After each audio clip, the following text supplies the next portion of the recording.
Se a gente analisar pelo resultado, um jogo fora de casa, né?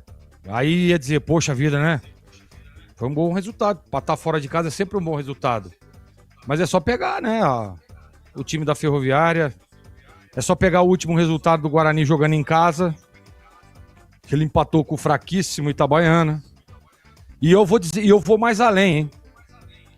É que a Ferroviária, e assim, a hora que faz o segundo gol, me parece que já estava meio desgastada também. Os meninos correram uma barbaridade, né? Porque o gol que o Guarani achou ali, né, do Parede, na cabeçada, que foi um lance, inclusive, de jogada lá pelo lado esquerdo, vem o cruzamento e aí o Parede estava sozinho, cabeceia para o chão, como manda o figurino.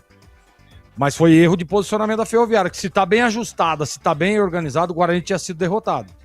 Então é um ponto a ser comemorado por tudo que foi apresentado.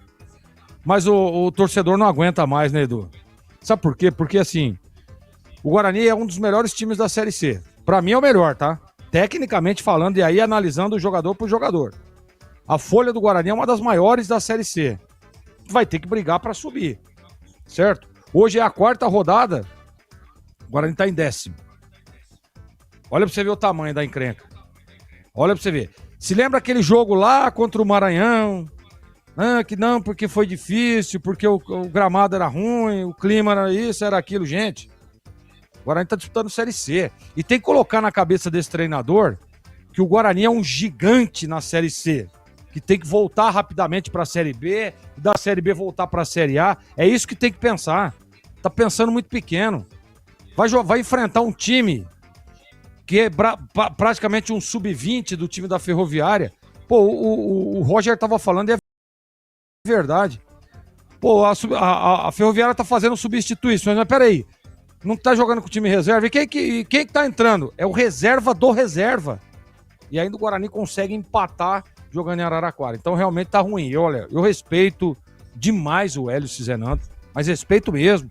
Trabalho espetacular lá no Capivariano, que o credenciou a chegar no Guarani Futebol Clube, na grandeza do time de Campinas. Mas ele não consegue, não tá conseguindo dar um padrão para esse time. Mexe aqui, mexe ali, mas as coisas não acontecem positivamente. E é o dia a dia, hein, gente? CH falou isso agora. Ó. Quanto tempo que teve o Guarani de treinamento aí da última partida? Quanto teve? Só puxar. Pra mim, o Guarani piorou. Mesmo com uma substituição que todos nós pedimos.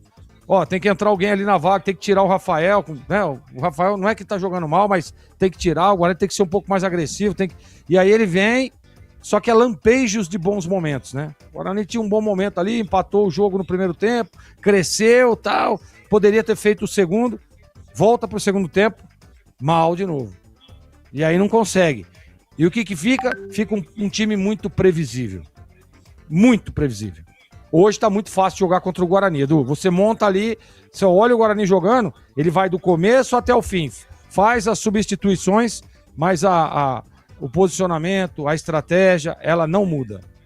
Realmente o Guarani, olha, se não tiver uma mudança radical, vai ter problema na Série C até para se classificar, Edu.